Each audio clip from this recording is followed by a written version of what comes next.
let me introduce a man who is living the dream in the bustling metropolis of Dartford, where he lives in a straw bale house that's not only eco-friendly, but it also is wolf-proof. He was raised on a dairy farm, but he later traded his milking stool in for a massage table, bringing his farm home strength to the big city, where he still works part-time. Adding to his eclectic resume, he has climbed the pyramids and even appeared in a movie with Peter O'Toole. So please welcome a man who has truly plowed his own path, Kevin Short.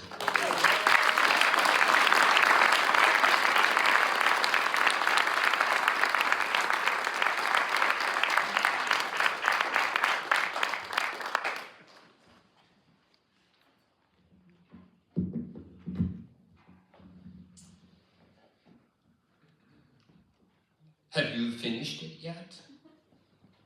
Yes, I have finished it. My sister had taken on the job of calling my mother every day and asking her this question. The it was a can of Insure. You know, that thick, gummy nutritional supplement. Mother was to take a can a day. Unfortunately, this was met with fierce resistance because she hated drinking that crap, as she called it. Now, about a week into this process, instead of hearing Mother's usual curt reply, there was a loud clank on the other end of the phone. And then my father's voice. Yep, I think she's finished it. She just hurled the empty can at the door. Mother. Even then, she had her fiery spirit. But she was dying. I remember as a child being haunted by the fear of losing my mother. And now, as that moment was nearing, I wasn't sure how I was going to handle such tragedy. Over the last few months, her body had been given out. But with Christmas approaching, she made a deal with my dad that she was going to live until our family gathering the first week in January. Mom and Dad had been married for 72 years. Yeah, 72 years of shared life, shared routines, shared devotion. Despite her resistance, the insurer pulled her through, and she made it to the family party. And that Saturday afternoon, 30 people showed up to pay their final respects to Mom. Now, when it came my partner Jack's turn to have his special moment with her, she leaned in and she said, Jack, they tell me I'm dying.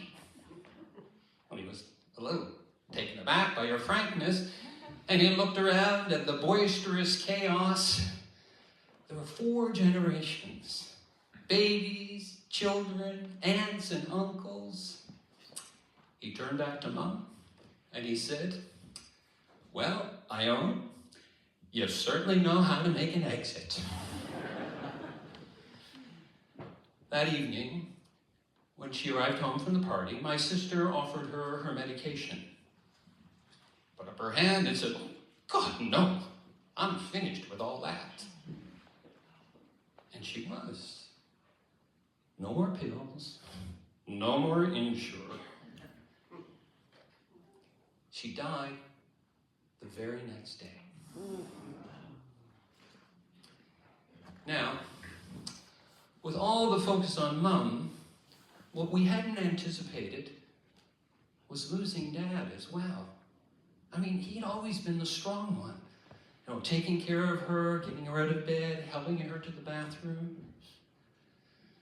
But when she died, he lost his will to live. In their 72 years, they had rarely been apart. And it was like his heart was so intertwined with hers that he couldn't imagine going on alone. He was quite calm about it. Look it, I'm 95 years old. I've had a great life. But now that your mother's gone, I'm ready for it to end. And it was like he willed himself to die. There's something called broken heart syndrome. And it's not just like a new age term. It's actually a real medical condition. When someone, especially an elderly person, experiences an extreme emotional shock, like losing their partner, the body releases a surge of stress hormones that can overwhelm and literally break their heart.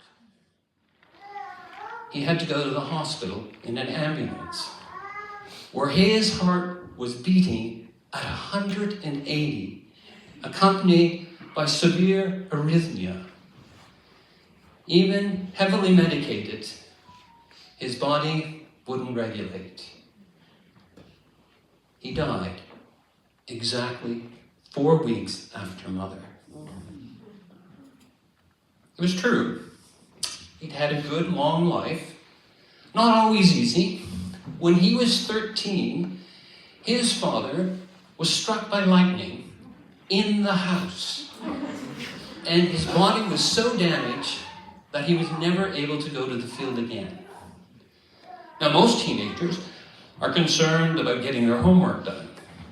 Dad had to quit school in grade 8 and found himself alone, plowing the fields with teams of horses, delivering breech bursts, and rushing to get the crops in before the weather turned. 13 years old. But he had a strong determination, and he met his problems head on. So, when he met my mother at a dance and discovered that she already had a boyfriend, he was not deterred. No, he simply considered this a mere scheduling problem. By the end of the night, he had positioned himself as her ride home, and the rascal even tried to steal a kiss, but got a slap instead. As far as the boyfriend, thankfully for us kids, he did not survive.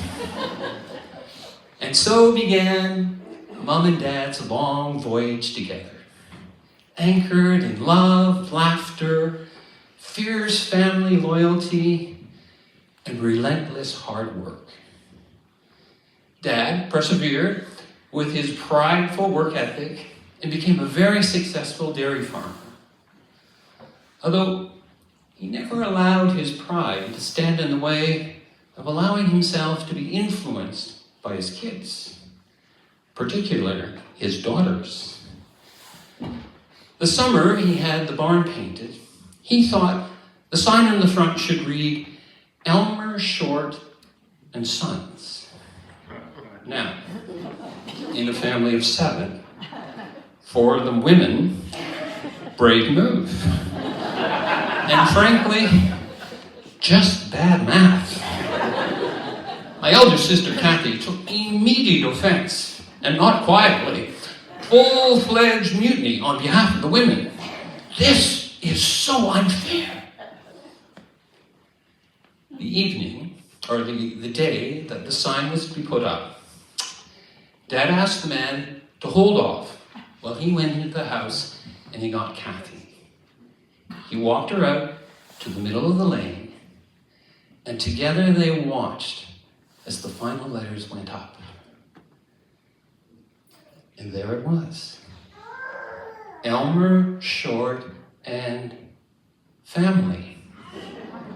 We were the only farm in the entire community to have such a sign. And possibly the only farm in the province where the women so successfully unionized. My sisters definitely got their fire from my mother. the work that woman could do. Pitching in for the haying, helping out with the harvest, tending a huge vegetable garden, the cooking, the cleaning, and every school day packing 5 lunches. One morning, while she was milking the cows at 6 in the morning, she went into labor with me. Imagine, 9 months pregnant and still milking cows. Anyways, she decided to ignore the pains because she still had several loads of wash waiting for her. But in the end, I won out. Most of us were with her the evening she died. As she slowly lost consciousness and her breath became labored and uneven. Finally, there's what they call the death rattle, a sound that doctors prepare families for. We were at the end. That's when my sister Kelly said, "I think we should give her some Vicks." My mother had this fixation with Vicks Vapor Rub. She always kept a little jar by her chair, and she'd dab a little under her nose and some on her chin. Oh, she just loved the smell of it. One of those little old lady things. So Kelly did exactly that. A little under her nose, a little on her chin. It took a moment, but you could see it when she smelled it. Her face softened, and she took her last breath. Her death was so different than what I imagined.